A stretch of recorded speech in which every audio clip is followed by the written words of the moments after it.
Hello, everyone, and welcome back for another exciting AdvisorShares AlphaNooner. We are very excited to welcome back Margaret Brody, CEO of Rubicon Organics. Busy day coming off some great earnings, which we will dig into a little bit during the show, as well as talking about the landscape for Canadian cannabis. I will say, if you're out there, one, thanks for joining. We always really appreciate it. But two, if you're out there and you have questions and comments, Margaret is a fantastic resource, great expert, knows the Canadian landscape, and of course, has some great insight into Rubicon itself. So if you have questions out there, good reminder that you can ask them in the chat as we go along. With all that said, Margaret, thanks so much for joining, especially on such a busy day. How are you doing so far? We're doing great. Look, Canadian cannabis is back, and we're calling it the resurgence. We were expecting this. I know I spoke to you in the fall saying we think we've hit the trough. It was longer and deeper than many people thought. I mean, I think in the summer of 22, I thought, oh, that's just going to be a tough summer. And then 23, this is the worst of it. And then really things started to turn around in the overall Canadian industry, I would say last summer. And we started to see the momentum. Now it's just accelerated and it is very exciting. So we are having, I feel badly for my American friends, many of whom are living a lot of pain right now. Yep. We've lived that. There is another side, is what I would say. That is great to hear. Light at the end of the tunnel. Love to hear it as long as you're putting in the work and the dedication over those bad times, which again, you guys have done a fantastic job in. I want to definitely get into the earnings that you guys had earlier this morning. But first, maybe before we start, just a quick reminder on Rubicon, just before we jump in, just to kind of set the table real quick, if that's right. Thank you. Well, Rubicon Organics, we're listed on, you can see up here, TSXV and OTCQX, ROMJ and ROMJF. We're Canada's #1 premium licensed producer and premium house of cannabis brands. So we've got national distribution. We cover over 99% of the addressable market. We are based in Delta, BC. We're selling BC weed. We're very proud of that. We're the world's leading scaled and premium organic producer. We also have really unique genetics, and we focus a lot on that in the premium space. Last year, in December of 24, almost a clean sweep of sort of the Oscars of Canadian cannabis, the kind awards. We won Brand of the Year, Vape of the Year, Product of the Year, Edible of the Year, Topical of the Year, Hash of the Year. It was quite a surprise. I don't know where I go from there. Look, we've just announced our 3rd year of profitability. We have a proven brand platform that we can launch new products off of. And you know, the last 2 years, as we were just talking about, quiet from investors, quiet on that front. We've been focused. We took the time to build the business, to lay the foundations. We refinanced our debt. We've got debt at 6.75% with agricultural lenders, which is fantastic for 5 years. And we're in a great place and ready for what's next. It's been a lot of great work and again, a lot of great results. Do want to dig into the earnings element that you guys had earlier today. But first, I just wanted to ask, do you have any, earnings day routine, ritual, anything that you do either leading up to or on the other side where you get to breathe a sigh of relief that it's all good and posted? Well, it's Wednesday, and in my world, it's always Weed Wednesday. Unless there's something happening, I usually have a quiet night to myself and get to try some of our new products. And I always enjoy my one fun thing that I like to do at the end of our earnings calls, always give my current personal favorite.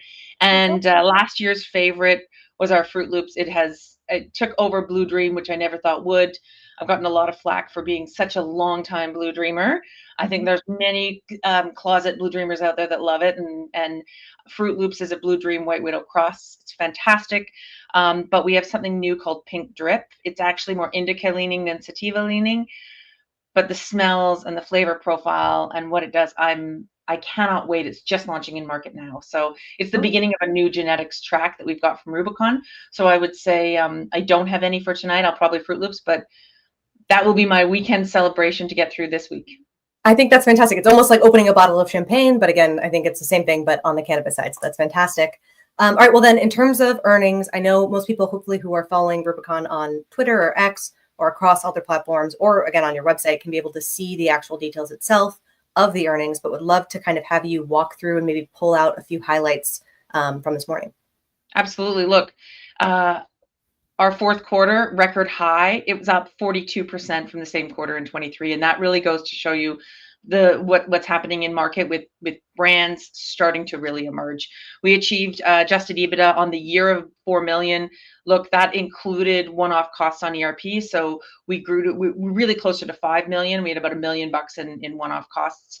The first half of the year, was a fight. We were still seeing price compression.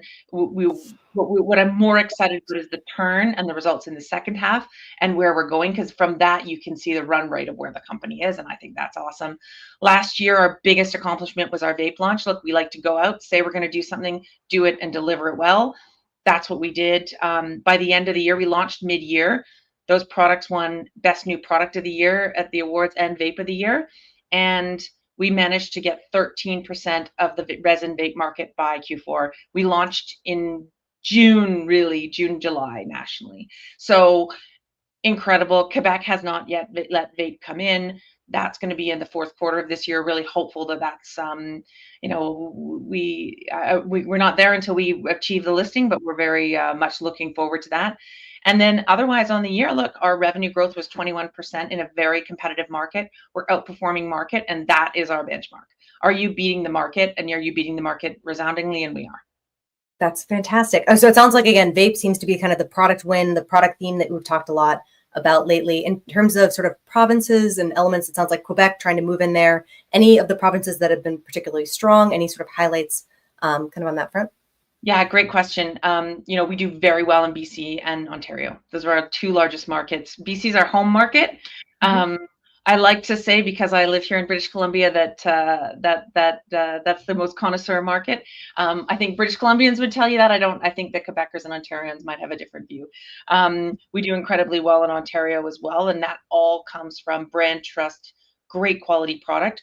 We focus on putting out great quality every time to build that brand promise, and you're going to see more of that from us. Like, we're in a time. I was at a conference thing recently, or it was a session, and they were talking about what's happening in the marketplace for CPG. And what's really happening with brand is a movement toward trust. So brands are actually looking to deliver trust across everything they do, because there's so much unpredictability in the world right now. And in that time, we didn't really realize, but that was what we always wanted to do to build our brand promise. Trust has been a word that's been, and quality in everything we've done in every meeting for the last number of years.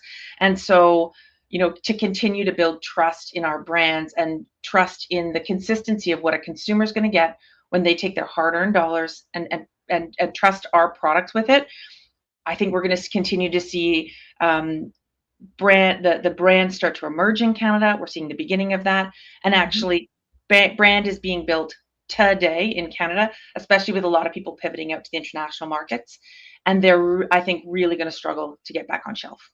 That is actually ties into what I was going to ask, was sort of in terms of, I think a lot of people want premium or want to try to achieve premium products, but I think there's so much that goes into premium, whether that's, the quality and the genetics, or if it is the trust and the consistency, or if it is the kind of value and more you are getting so much for what you're paying for. It sounds like that trust element is one that's kind of getting dialed up in terms of importance on the premium side of things. So that's super interesting to hear in general.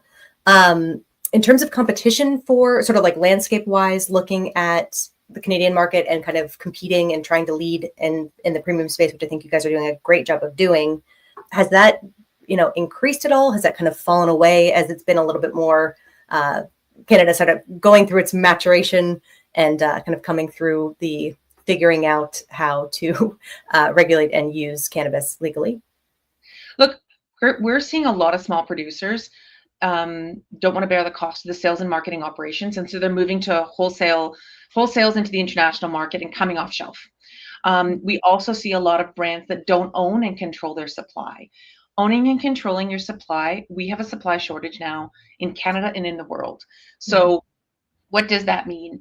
People who don't control their supply, they're going to be pushed on price. So either they're going to have to raise price in the market, or they're going to have to eat the difference and take less gross margin. So we've got a really interesting moment. I think the shelf is going to coalesce around a few premium brands, and we want premium brands on shelf. We don't want to be the only premium brand on shelf. That builds a competitive market that is the best type of market. We also see that premium is defined differently in different places. There are premium customers and consumers in Europe and in the international markets, but there are a lot of people that think they're a premium consumer as well that probably aren't, and they're perceiving premium to be the size of nug, and the THC, which I know we've all seen THC inflation, but actually it's about in Canada and in the more competitive markets, premium is not necessarily about the way the flower looks. That's part of it. It's about, is that the best expression of that strain? What are the effects? It's not all about THC. It's about the terpene profile and the cross and the impact. And then it's all about the cure and the smokability. So I think whilst, you know, there's a lot of people right now in market just trying to get as much yield on and the highest THC. We're seeing that moving to the international market. In Canada, we're seeing the consumer understand genetic. And there's still a long way to go. There's people that absolutely do, and there's people that are coming along that track. And it's genetic and smokability. Beautiful white ash burn is very important to a connoisseur. Yeah, no, I think that makes sense. Canister, I think I've heard also as well for the cannabis as well. But yeah, that totally makes sense. And again, I think part of that maturation process as things go along, obviously the industry will mature, but also consumers themselves in terms of what they're looking at, which is important. You mentioned supply being important, being able to control your own supply. In terms of the rest of 2025, you had made that great deal in British Columbia for that grow. Can you talk us a little bit through more detail on that front? Because I think that's super exciting kind of highlight. Yeah, so look, we've announced an acquisition beginning of March in Hope, BC. It's about an hour and a half from our existing facility. The dad jokes around the word hope are embarrassing, and they're never going to end. We have hope for hope, and all these things. We're really excited about it. We're going to have some incremental costs this year to turning that on. That's going to hit our EBITDA this year, and that's okay, because for 26, it gives us incremental production capacity of over 40%, about 4,500 kilos. We've definitely got unmet demand for our brands today. So we're going to feel that constraint a bit this year. We have about an incremental 2,000 kilos of biomass through our various sources that will go through our business, but we're not planning that we get saleable product out this year. It may be, but that would be just lovely upside. And also, when you first turn on a facility, expecting it to meet our quality standard, we're very realistic. You know, I've said to our team, go as slow as you must, but as fast as you can, and let's get it right, rather than going fast and having things fall apart and not have the great crops that we know that we're capable of. So look, this is about premium supply and growing great brands and consistency and trust with our consumer. And we expect that the incremental supply we're going to have next year is very exciting. And I have plans beyond that, as you can imagine. This is the first step, but let's do it well. You're going to see from us. Let's go out, let's do something, let's do it well, move to the next thing. But we are planning the next steps as we're going. We just don't always talk about that. So there will be some things you'll hear from us in the second half of this year. But we'll keep our powder dry. And when we've got it locked and loaded and we can credibly go out and be confident in what we're going to say, that's what you're going to hear from me. That's exciting. Everyone stay tuned. I think that's a good teaser for what's potentially coming towards the end of the year, which is awesome. I will also throw in another, not dad joke, I guess, before that. Something, have people done the, you can't buy happiness, but you can buy hope? Or there's got to be something in there. I like that. Look, I mean, our team has been out. We've visited with the mayor. We've done the various things. We're excited to be there, excited to create some employment in the town. It's not a huge operation. We're not talking hundreds of people, which is nice, but we can be part of another BC community, and that's important. And BC Bud is well known, and that facility was the first licensed facility in British Columbia, which is pretty exciting, and has grown great premium weed in the past. So we're confident and comfortable in driving forward with it. And I think it will be the home of what we do with genetics. We like to be quiet about what we do with genetics. Lots of people ask, but genetics are going to be more and more important into the premium experience as we go through the next 3 and 5 years. And you go to California, you go to the advanced markets, it's not about the THC percent. It's about, you know, a living soil grow with a beautiful genetic profile, terpene rich and experience focused. And that's the future of premium cannabis. You know, last week, I know we were talking before the call about, I was at the Global Regulatory Cannabis Summit on Capitol Hill and in Congress. Very exciting for a Canadian to be there. I think that understanding how this world is going to evolve and where supply comes from, there's going to be a lot of competition for low grade, possibly going into distillate and medical grade products. It's going to become a globalized environment where it's probably going to be grown around the equator and various things like that. We're still quite a ways from that and meeting those quality standards. But in 10 years' time, you look forward, we've got to be looking at our business and saying, how do we win in that environment when there is, a global agricultural market for distillate, for weed, and there's grading, etc.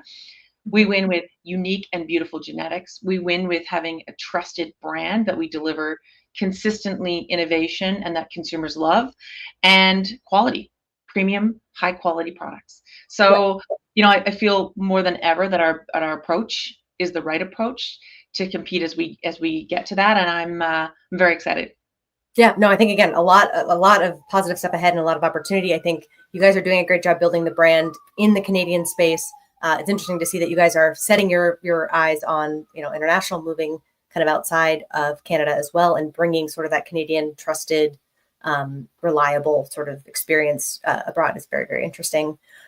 Is there anything that because as you're looking ahead and looking abroad, any particular things that you're doing to kind of shift or change the offerings for a different audience, or is it pretty much the same in terms of, like you're saying, looking at the genetics and not just looking for high THC or big bud size? I think we're not there yet. I think that will come. We're calling this test and learn year with international. We're also seeing a bit of the Wild West in the international market. Reminds me of the excitement of 2018, 2020, 2021. I was mentioning we have had people come back round to us and say, hey, this person says they represent you and they've just sold me 1,000 kilos kind of thing. I think, unless somebody has Rubicon Organics or a direct connection where we're responding, they don't represent us. I think that's the kind of energy that you're seeing around the demand for supply out there. And it's really going to be the story of the next 18 months to 2 years is, do you have supply for the Canadian and international markets? Demand is growing. The inbounds we get are tremendous. We're going to have small lots this year. We're very open about that. Next year, we're going to have some incremental. I believe it'll be over 1,000 kilos, but I can't tell you how much of hope's going into Canada because we have unmet demand in Canada. So more to come from us. And I think it's an exciting time to be sitting on this side of the border. The other dynamic is what's happening with tariffs and the world. Obviously, we're going to hear more today. Again, mentioning that many of my great friends are American, and unfortunately, where the governments are at isn't a great place. But cannabis for Canada is a GDP builder. We do not sell to U.S. customers. I am very keen for us to take this competitive advantage and run with it, to bring our wonderful weed to the global stage. I think we've got 7-8 years now under our belt since legalization, and I'm excited for us to build a center of excellence. So Canada's been known for mining around the world for years. Here in Vancouver and Toronto have been great places for innovation and building great big mining companies. Why not cannabis? And we like to say, why not us at Rubicon? Yeah, no, I think that totally makes sense. Yeah, it'll be interesting to see how that battle kind of shakes out over time, just between U.S. companies, because I know they have been so, disadvantaged, I think, by the current, regulatory scheme. It's been very hard. So again, it's been great, I think, to be able to compete outside of the U.S. Is there any particular way that you think, and any particular angle that you think is going to be particularly strong? I think when and if, there's an ability to properly compete. I think for the U.S., I think at some stage the U.S. Companies they're going to go through the pain that we've gone through in the last few years, and I empathize so much with it, because it is a lot of stress. And with the THC discussion, we're not even going to touch that. I'm going to stay far away. It's not my fight. But look, we want to see a healthy, competitive industry. I think that the U.S. will be formidable foes in the global stage, but because regulation isn't national, that will actually make it difficult for, in particular, exports into medical markets. It will take some time to create that environment and certifications. So we've got runway, and we're going to take that runway because when competition comes, we know it's fierce. Ton of respect there. So what does that mean we do? We build trust, we build premium, and we invest in genetics.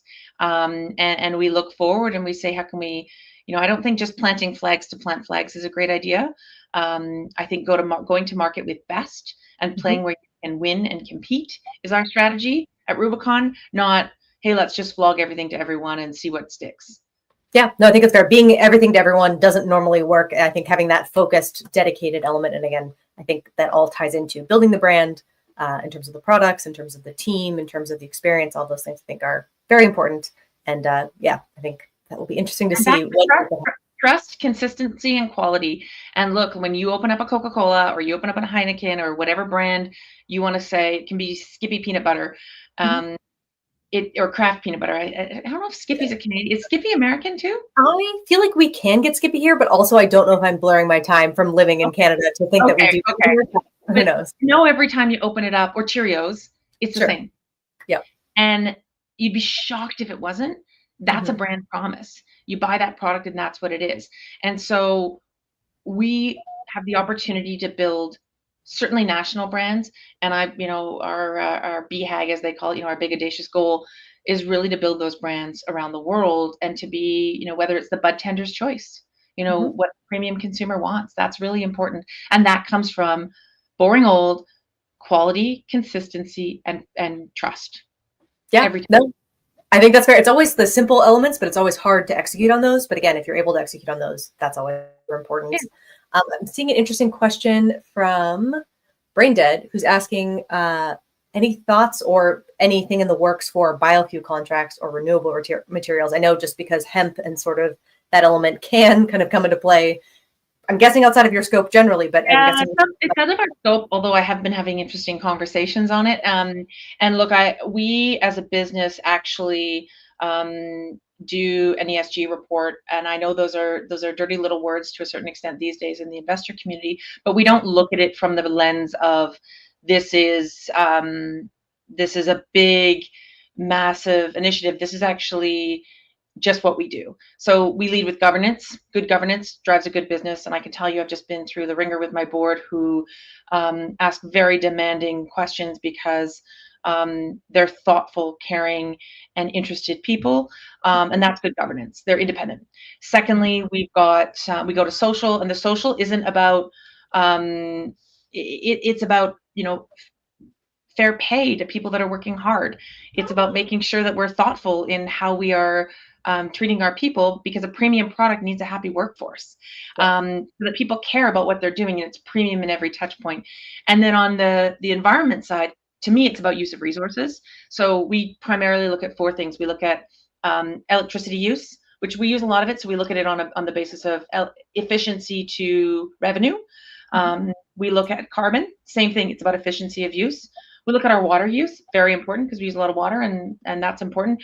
That also is important in the context of the environment in which we operate, so that we can be accountable for it, and we can, if we are to get ever challenged on it, we can say this is how we track it and this is what we're doing.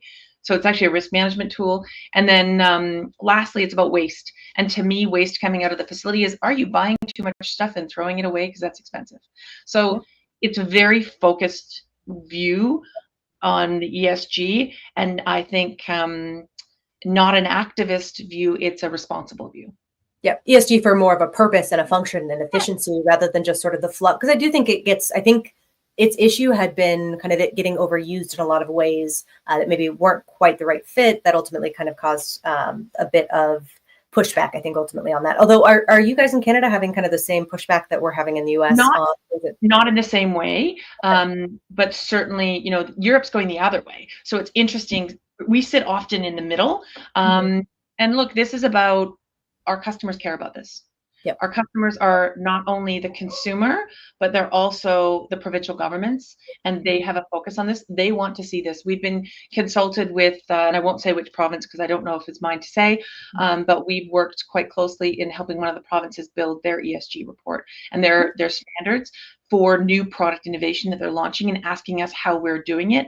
Those are about strong customer relationships, and that's actually about building a great industry and a great responsible industry that everybody can trust. And again, in building a brand promise, it's every part of what you're doing. Yeah, no, I think that's fantastic. Where can people find that again if they want to kind of dig through and see, Yeah, and our 25 report, we we typically end up getting it out in the third quarter because it's not our top priority. We are focused on the most important things, but we think it's very important to keep ourselves accountable and responsible to this. I find it good information, and I want to be transparent with our people so that they know that we are, as we look between the classifications, they know they're working in a place that cares about that. Yep, no, I think that's important. All right, well then I think the only thing that I otherwise wanted to touch on is sort of looking ahead. I know 420 is coming up, and then I'd love to get your sort of take on the rest of the year, but sort of 420 is coming up. It's, thawing, spring is kind of coming out. So I feel like normally that's more consumers are out and about. What's sort of the impact there? Do you guys have the same? Is it sort of like Canadian Thanksgiving where it's different, or is it the same? No, it's the same. We love 420. Nice. Our people will be in stores in various places at various events across the country. We love to represent. We had a big sort of almost pre-kind, but pre-420, but there was the kind event here in Vancouver where I think over 800 bud tenders came through. Really exciting opportunity to engage directly. Unfortunately, I was away, but the rest of our team was down there, and it's really exciting when you get to the booth, and it's four people deep at every row with people wanting to come and understand, see our products, and talk to our team. So look, 420 is more of that. We all like to celebrate, and in fact, we're those people, if anybody sees 420 on the clock, somebody yells out, "Happy 420!" Let's honor the roots that got us here. Yeah, no, I think that's fantastic. And again, I think that speaks to having people that are engaged, love what they're doing, love the industry they're in, get a kick out of some of the funner stuff, but also, ultimately it ties back to the product and all of that as well. So that's fantastic. Do you guys expect to see sort of a boost? I feel like a lot of the different across the industry tend to see. We do, and we see, the first quarter is always tough, and it's been traditionally down like up to 25% for us on the fourth quarter. We don't expect that much of a decline this year. We do see the dry January dip, and then the provinces, the largest provinces have their year ends at March 31. So they like to drive their inventory down and not take things in because they have to count it all to manage their balance sheets, of course. So respecting that, we do have a natural boost into 420, but it's also just, the third quarter for us typically is the largest quarter. This year it wasn't, which was exciting. But we find, the outdoor smoker, that's when people consume a lot. So yeah, TBD, but look, we're expecting, we have a lot of activities around 420.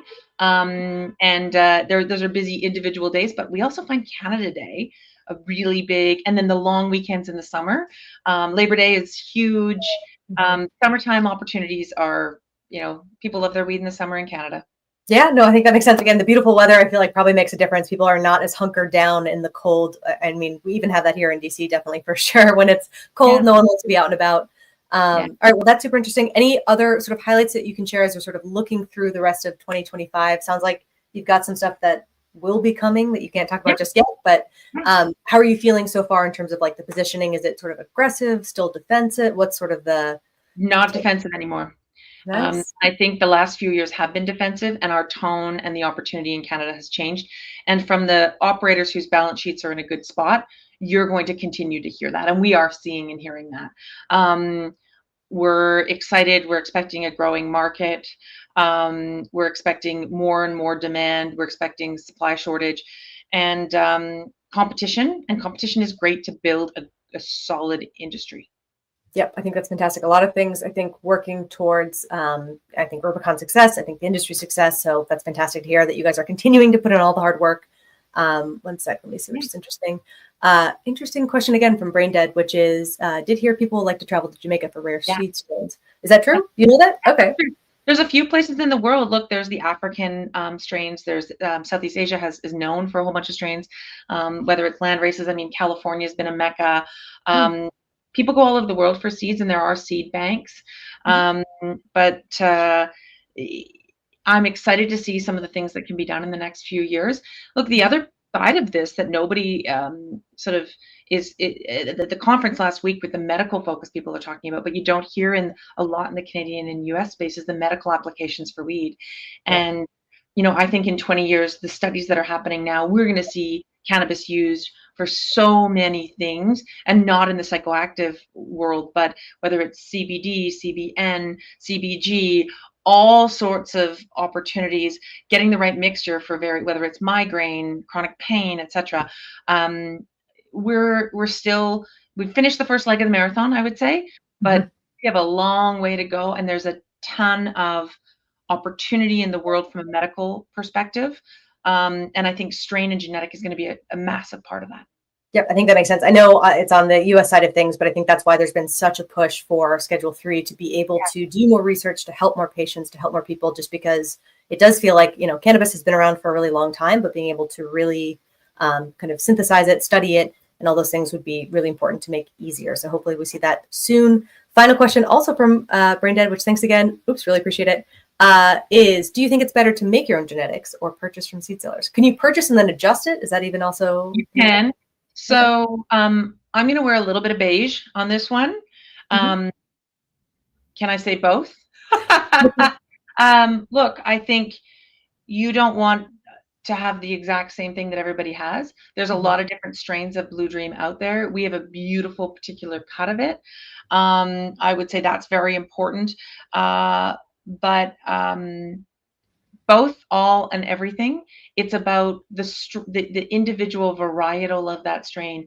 You can have a seed of something that's fine and propagate it, but if it's not a strain that is terpene rich or delivers the profile in the right way, or you don't grow it in the right way, or you don't cure it in the right way, I think. And I don't think the approach of taking your most famous strain and just crossing it with everything, and that's your constant innovation, is actually true innovation. I think you can do that a little bit, but this is about being out, listening to the market, new news. I think this is where the legacy market does things really, really well. And we want to see what is the trend coming out of California and how can we recreate that in Canada as well. Very interesting. So again, it doesn't quite matter. It's just what gives you the best ultimate product, best ultimate variety, and again, I know some of it comes down to that experience. We want to deliver beautiful experiences to people. That again is what I feel like makes it premium. So that's fantastic. All right. Well, thanks so much again. Really appreciate you taking the time to talk through again those earnings, as well as just give us some insight into the north side of the border and what is going on there. It seems like things are rapidly changing, which is great, but that you guys are very much locked in and kind of ahead of the curve on stuff, which is fantastic. Yeah, you said that like my daughter does, locked in, like we're locked in.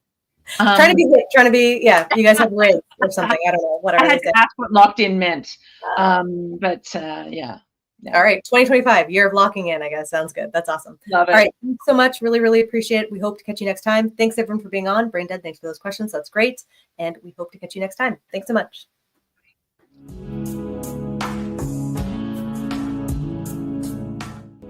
Before investing, carefully consider the investment objectives, risks, charges, and expenses found in the prospectus, available at AdvisorShares.com.